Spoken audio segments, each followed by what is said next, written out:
हम लोग के जो प्रोग्राम हैं इनकी बुनियाद दो पिलर्स पे है।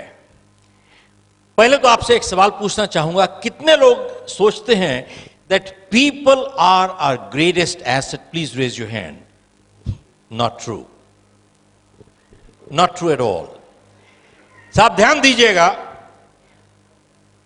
People are not assets, only good people are assets, rest are all liabilities. कहीं पर भी देखिए साहब, only good people are assets, rest are all liabilities. और गुडनेस कहीं पर भी देखें, अच्छाई हमेशा हम लोगों को सींचनी पड़ती है। Goodness always needs to be cultivated, evil happens anywhere. हम लोग के प्रोग्राम की बुनियाद दो है। एक, we don't have business problems, we have people problems. And when we take care of our people problems, most of our business problems are automatically resolved. How many agree with that? Raise your hand. साहब इसका answer yes है, बिल्कुल ठीक है। That's true. Absolutely. मतलब क्या है, हमें व्यापारिक प्रॉब्लम समस्याएं नहीं हैं, व्यावहारिक समस्याएं हैं। और जब हम व्यावहारिक समस्याओं को दूर कर लेते हैं, हमारी व्यापारिक समस्याएं अपने आप दूर हो जाती हैं साहब, ऑटोमेटिकली। ये एक पिलर है। और देखिए, आप कहीं पर भी किसी ऑर्गेनाइजेशन में, we are hired for our skills but we are fired for our behaviour. Yes, no? Look at this, it is so true. हम लोग को हमारे स्किल के लिए हायर किया जाता है, लेकिन फायर कर दिया जाता है अपने व्यवहार की वजह से।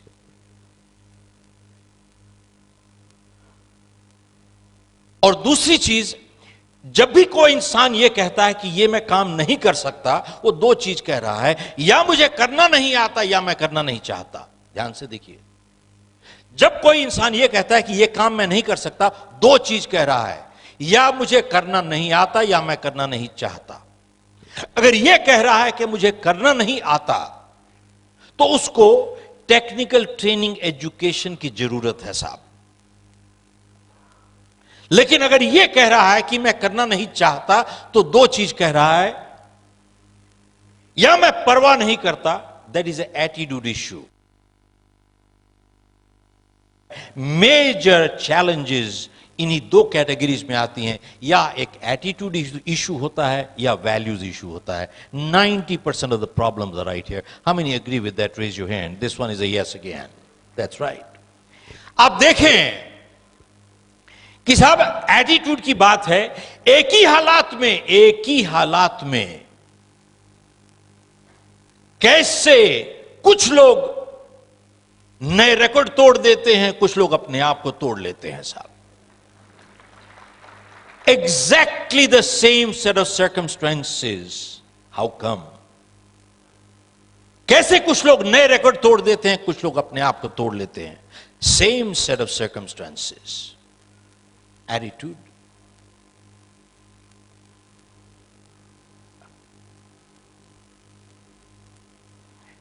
आप लोगों में से कितने लोगों ने मुझे पहले सुना है? मैं हाथ खड़ा करके बताइए तो। अच्छा, मैं इसलिए जानना चाहता हूं कि will you laugh at the same jokes, that's why. So I want to get a new, that's all, so that I want to make sure I get different set of jokes, that's it. Okay, important thing is,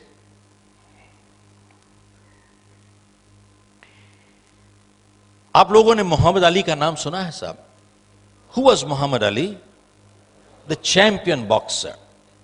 साहब जब वो ring में जाते थे, क्या कहते थे? I'm the greatest, I'm the champion, I'm the greatest, I'm the champion, I'm the greatest, I'm the champion. He never said, I hope I win, I hope I win, I hope I win. ये कभी नहीं कहा साहब उन्होंने। He used to say, I'm the champion, I'm the greatest. ये क्यों कहते थे? एंड जब वो रिंग में जाते थे और अपने अपोनेंट को देखते थे और उसको कहते थे, You have the belt, but I'm the champion. Belt तुम्हारे पास है लेकिन चैंपियन मैं हूं। साहब रिंग के अंदर चैंपियन बनने से पहले वो बाहर चैंपियन बन चुके थे already. He was a champion outside. But ये क्यों कहते थे I am the greatest, I am the champion? This is positive thinking. Mentally अपने आप को ही used to psych himself up mentally. इसका क्या मतलब है? With positive thinking everything in life is possible. How many agree with that? Raise your hand. Not true. This one is not true. साहब ध्यान दीजिएगा, बहुत गलत फहमियां हो जाती हैं आदमी को. मैं साहब चाहे जितना पॉजिटिव हो जाऊं, मैं आपका किडनी ट्रांसप्लांट नहीं कर सकता साहब, मर जाएगा दूसरा आदमी. साहब पॉजिटिव थिंकिंग सफलता की गारंटी नहीं करता है. पॉजिटिव थिंकिंग पॉजिटिव एफर्ट के साथ एंड पॉजिटिव एक्शंस के साथ आपकी सफलता की संभावना को बढ़ा देता है साहब. साहब जब मोहम्मद अली ये कह रहे थे I am the greatest, I am the champion, I am the greatest, mentally psyching himself, उस टाइम वो अपने बैठक में बैठ के वहां पे पॉपकॉर्न नहीं खा रहे थे, वीडियो नहीं देख रहे थे, टेलीविजन नहीं देख रहे थे, कोका कोला नहीं पी रहे थे. ऑल द टाइम जब वो कह रहे थे I am the greatest, I am the champion, he was in the ring punching the bag all the time. He was punching the bag. मतलब पॉजिटिव थिंकिंग पॉजिटिव एक्शंस के साथ चल रही थी, क्योंकि positive thinking without positive action will get you nowhere in life. मैं किताब लिख रहा हूं मिथ्स. बहुत बारी ये गलत फहमी होती है कि साहब पॉजिटिव थिंकिंग से सभी कुछ कर लोगे आप. No, positive thinking must be backed with positive actions in order to achieve success. It increases your probability of success. आपकी सफलता की संभावना बढ़ जाती है इससे. मोहम्मद अली ने एक और बात कही कि जिंदगी में सफल होने के लिए आपको दो चीजें चाहिए. आपको काबिलियत भी चाहिए, आपको इरादा भी चाहिए. Which means he said you need the skill and you need the will. To succeed you need two things in life. You need the skill and you also need the will. एक के बिना दूसरी काम नहीं करेगी साहब. दोनों चीजें चाहिए आपको, काबिलियत भी चाहिए, इरादा भी चाहिए. लेकिन इन दोनों में से उसने कहा कि will is a little more important than the skill. They are both important, but will is a little more important than the skill. तो उसने कहा कि साहब जब मैं चैंपियनशिप बाउट लड़ रहा था तो मेरे अपोनेंट ने मुझे मार के गिरा दिया. साहब ध्यान दीजिएगा, the champion has been beaten more times in the ring than anybody else. बोले जब मेरे अपोनेंट ने मुझे मार के गिरा दिया और मैं वहां पे जमीन पे लेटा हुआ था और रेफरी मुझे काउंट कर रहा था, उस टाइम मेरे स्किल ने मुझे मदद नहीं की साहब. What skill? बोले उसने ऑलरेडी तो मुझे मार के गिरा दिया. उस टाइम बोला इट वॉज माई विल जो मुझे कह रही थी बार बार एक बारी फिर से उठ जाओ भाई, एक बारी फिर से खड़े हो जाओ, एक बारी फिर से खड़े हो जाओ साहब, एक बारी फिर से खड़े हो जाओ, एक बारी फिर से खड़े हो जाओ साहब. It was my will, it was not my skill that pick me up. One more time.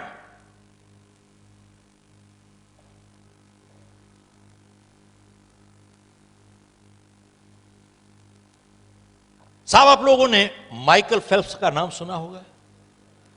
कौन था माइकल फेल्प्स? That swimmer. कितने गोल्ड मेडल्स जीते साहब उसने? 21 या 22 जीते लास्ट ओलंपिक्स में. लेकिन इसको प्रसिद्धि कब मिली? 2008 में, जब इसने क्या किया, बेजिंग में 36 साल पुराना रिकॉर्ड तोड़ा। किसका? मार्क स्पिट्स का। मार्क स्पिट्स 1972 में म्यूनिक में उसने 7 गोल्ड मेडल जीते थे। वहां पे प्रेस वाले भी थे, तो किसी ने कहा कि साहब 7 गोल्ड मेडल जीत लिया आपने, must be your lucky day, must be your lucky day. तो जब मार्क स्पिट्स ने यह सुना must be your lucky day, उसको बहुत बुरा लगा। तो उस जर्नलिस्ट को बुलाता है, कहता है तुम इधर आओ, मैं तुमको बताता हूं what luck did for me. कहता है आई वॉज इन मैक्सिको 1968। बोला मैंने 3 गोल्ड मेडल जीते। He says, मैं खुश था लेकिन ना खुश था। बोले मैक्सिको से म्यूनिक में 4 साल में मैंने 10,000 घंटों की प्रैक्टिस की है।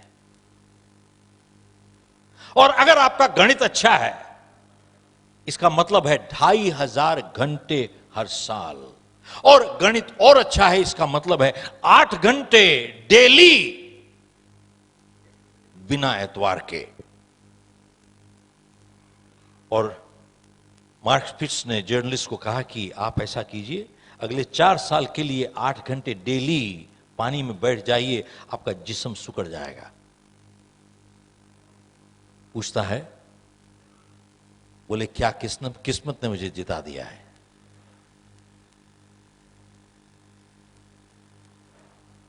बोले साहब, luck is not design to deliver you these things in life. और उसने जवाब दिया, बोले एथलीट्स, ध्यान दीजिएगा, athletes train 15 years for 15 seconds of performance। बोले साहब एथलीट्स 15 साल की तैयारी करते हैं 15 सेकंड की परफॉर्मेंस के लिए। जाके उनसे पूछिए, किस्मत ने दिला दिया उसको। हमारा ऑफिस है सिंगापुर में। 3 साल पहले मैं अखबार पढ़ रहा था, 2016 की ओलंपिक्स के लिए 5 गोल्ड मेडल के लिए 3 साल पहले अखबार में लिखा था कि हम लोग तैयारी कर रहे हैं 2016 के लिए 5 गोल्ड मेडल जीतने के लिए। और उससे कितने साल पहले से तैयारी चल रही है, इमेजिन। बोले साहब एथलीट्स 15 साल की तैयारी करते हैं 15 सेकंड की परफॉर्मेंस के लिए।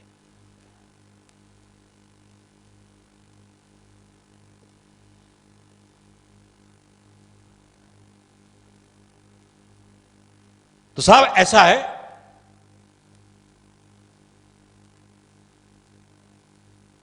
लेकिन माइकल फेल्प्स ने 8 गोल्ड मेडल जीते बीजिंग में। अब मैं यहां से हाथ देखना चाहता हूं, आप लोगों में से कितने लोगों को यह मालूम है कि 2 साल पहले ओलंपिक से 2008 से पहले माइकल फेल्प्स का हाथ फ्रैक्चर हो गया था साहब।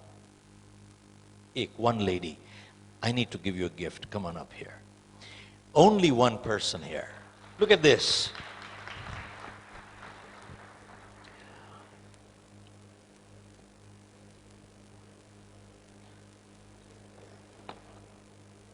I'm going to give you one of my posters.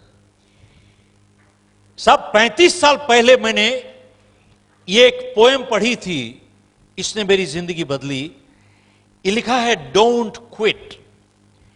It says, when things go wrong as they sometimes will, when the road you are trudging seems all uphill, when the funds are low and the debts are high and you want to smile but you have to sigh, when care is pressing you down a bit, rest if you must but don't you quit.